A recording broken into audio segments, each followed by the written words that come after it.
नमस्कार, मैं प्रवीण कुमार। पानीपत का प्रथम युद्ध सन 1526 में काबुल के शासक बाबर और दिल्ली के बादशाह इब्राहिम लोदी के बीच हुआ था। दरअसल इस युद्ध के समय भारत का जो संपूर्ण परिदृश्य था वो लगभग ऐसा ही था जैसा महमूद गजनवी और मोहम्मद गोरी के आक्रमण के समय था। अर्थात इस समय संपूर्ण भारत छोटे छोटे राज्यों में विभक्त था और ये छोटे छोटे राज्य अपने राज्य का विस्तार करने के लिए और अपने धन का संग्रह करने के लिए परस्पर आपस में ही युद्ध में उलझे रहते थे और उनमें एकता का पूरा अभाव था।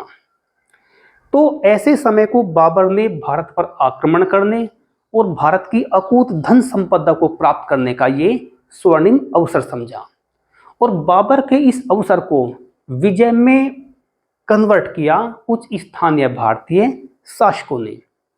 मेवाड़ के शासक राणा सांगा ने बाबर के पास एक गुप्त संदेश भिजवाया कि यदि वह भारत पर आक्रमण करता है तो वह उसकी विजय को आसान बनाने के लिए आगरा पर आक्रमण कर देगा।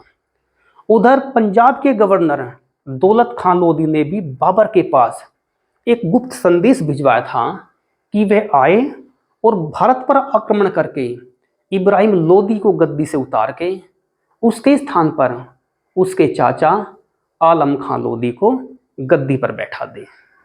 तो ऐसे हालातों में सन 1525 में बाबर ने भारत पर आक्रमण करने के लिए काबुल से कूच किया और शुरुआती दौर में छोटे छोटे राज्यों को जीतने के बाद में उसने दिल्ली की ओर कूच किया। उधर दिल्ली के बादशाह इब्राहिम लोदी ने भी अपने परम मित्र ग्वालियर के राजा राणा विक्रमाजीत को साथ लेकर एक विशाल सेना के साथ पानीपत की ओर कूच किया और पानीपत के पास पहुंचकर अपने तंबू गाड़ दिए। हालांकि इस युद्ध से पहले पंजाब के गवर्नर दौलत खान लोदी की मृत्यु हो चुकी थी, लेकिन उसका पुत्र दिलावर खान लोदी और इब्राहिम लोदी का चाचा आलम खान लोदी इस युद्ध में बाबर के साथ थे। हालांकि मेवाड़ के शासक राणा सांगा ने अपने वायदे के मुताबिक बाबर की कोई भी मदद नहीं की और ना ही उसने अपने वायदे के हिसाब से आगरा पर कोई आक्रमण किया।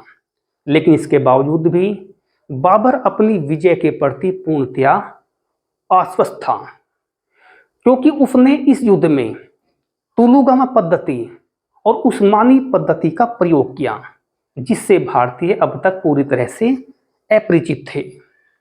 दिल्ली का बादशाह इब्राहिम खान लोदी उसी परंपरा पद्धति के साथ युद्ध के मैदान में गया जैसा कि वह अब तक करता आ रहा था, लेकिन तुलुगामा युद्ध पद्धति और उस्मानी पद्धति के सामने उसकी रणनीति पूरी तरह से फेल हो गई।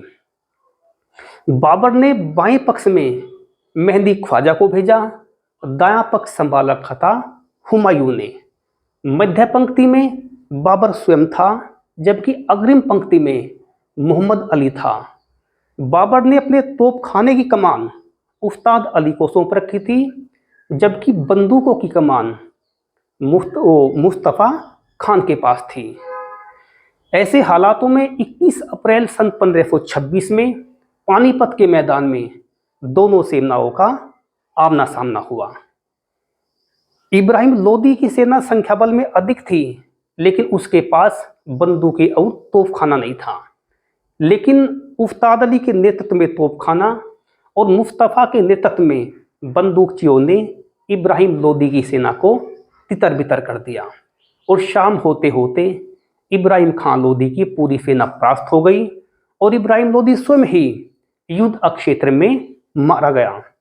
इब्राहिम लोदी के साथ साथ उसका परम मित्र ग्वालियर का शासक राणा विक्रमाजीत भी युद्ध स्थल में ही मारा गया।